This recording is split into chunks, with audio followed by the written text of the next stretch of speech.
आवश्यक मूलभूत सुविधा के लिए तरसते निवासी कच्चे रास्ते और विकास के लिए तरसता चप्पा चप्पा। जी हां, ये हालात किसी सोसाइटी की या निजी विकासकर्ता की कॉलोनी की नहीं है, बल्कि 17 साल पहले खुद जयपुर विकास प्राधिकरण की ओर से तैयार हाथोस करधनी विस्तार योजना के हैं। इन हालात और स्थानीय बाशिंदों की पीड़ा से रूबरू कराती फर्स्ट इंडिया न्यूज की एक खास रिपोर्ट देखिए। जयपुर विकास प्राधिकरण ने कालवाड़ रोड पर वर्ष 2004 में हाथोस करधनी विस्तार योजना सृजित की थी। इस योजना के सृजन के 17 साल बाद भी यहां रहने वाले लोग बिजली और पेयजल जैसी मूलभूत सुविधाओं के लिए ही तरस रहे हैं। विकास तो दूर की बात है, लेकिन बिजली व पेयजल ही योजना में उपलब्ध नहीं है। यही कारण है कि अपनी जीवन भर की कमाई देकर यहाँ भूखंड खरीदने के बावजूद कई भूखंडधारी यहाँ निवास नहीं कर पा रहे हैं। पहले ग्राफिक्स के जरिए आपको बताते हैं कि आखिर ये योजना है क्या। 17 साल पहले 23 जनवरी को ये योजना सृजित की गई थी। राज्य और केंद्र सरकार के कर्मचारियों के लिए बनाई गई थी योजना। इसके लिए कर्मचारियों के समूहों से आवेदन मांगे गए थे। 62 वर्ग मीटर के 557, 252 वर्ग मीटर के 492 भूखंड थे शामिल। कुल मिलाकर 1049 भूखंड किए गए थे आवंटित। कॉर्नर और व्यावसायिक भूखंड भी किए गए थे आवंटित। जेडीए की ओर से बिजली, पानी, सड़कें करवाई जानी थी उपलब्ध।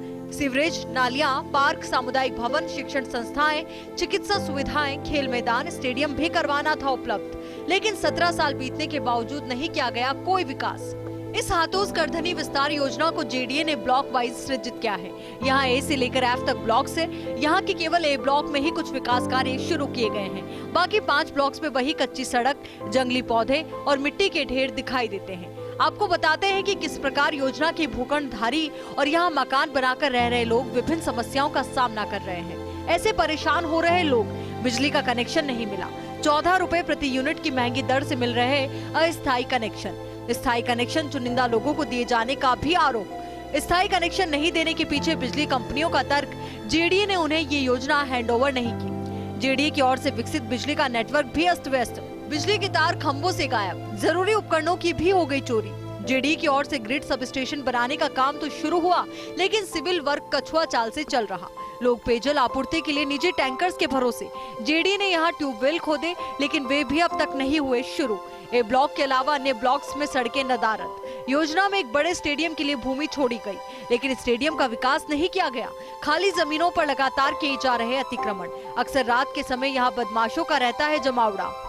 2004 में कर्मचारियों के लिए बनी थी और इसका हश्र आप लोग देख ही रहे कि किस तरह से यहाँ कोई विकास नहीं है। इसके लिए समिति ने कई बार चिट्ठियाँ लिखी जेडीए को। तो कुछ काम ए ब्लॉक में हुआ है, B block, C block, D block, E block और एफ ब्लॉक के लिए भी बहुत सारी बात चिट्ठियाँ, रिमाइंडर हम लोगों ने लिखे हैं। लेकिन यहाँ पानी की सुविधा नहीं है, बिजली की कोई सुविधा नहीं है। बिजली के लिए JVVNL है, वो बहाने बनाता रहता है कि अभी हमें हैंडओवर नहीं है। जो सब स्टेशन है, वो सब स्टेशन 1.5 साल से काम चल रहा है, लेकिन वो अभी तक उसी स्थिति में है। और इस लाइट की वजह से इस कॉलोनी में जो डेवलपमेंट होना चाहिए, लोगों को आना चाहिए मकान बनाने के लिए, वो नहीं आ पा रहा है। बल्कि कुछ लोग ऐसे हैं जिन लोगों ने कुछ भरोसे में मकान बना लिया था, वो यहाँ बेचने को मजबूर हैं। और पानी वगैरह टैंकरों से लेकर के हमें यहाँ आना पड़ता है। और जितने भी पार्क हैं, पार्क के अंदर केवल अनवांटेड इलीगल गतिविधियाँ होती रहती हैं। वहाँ कोई डेवलपमेंट नहीं है। ए ब्लॉक में थोड़ा सा दीवार खींची है और कुछ ग्रिल वगैरह लगाई है, लेकिन बाकी ब्लॉक्स के लिए भी हमने बहुत कई बार लिखा, लेकिन वहाँ कुछ नहीं है।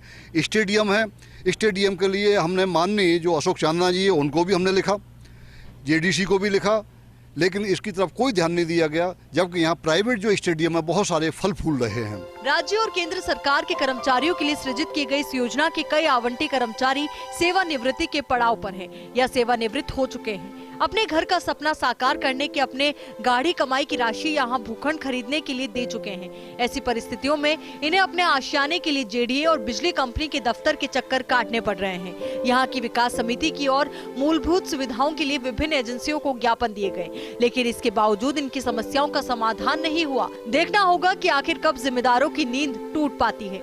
Abhishek Srivastava, first India news, Jaipur.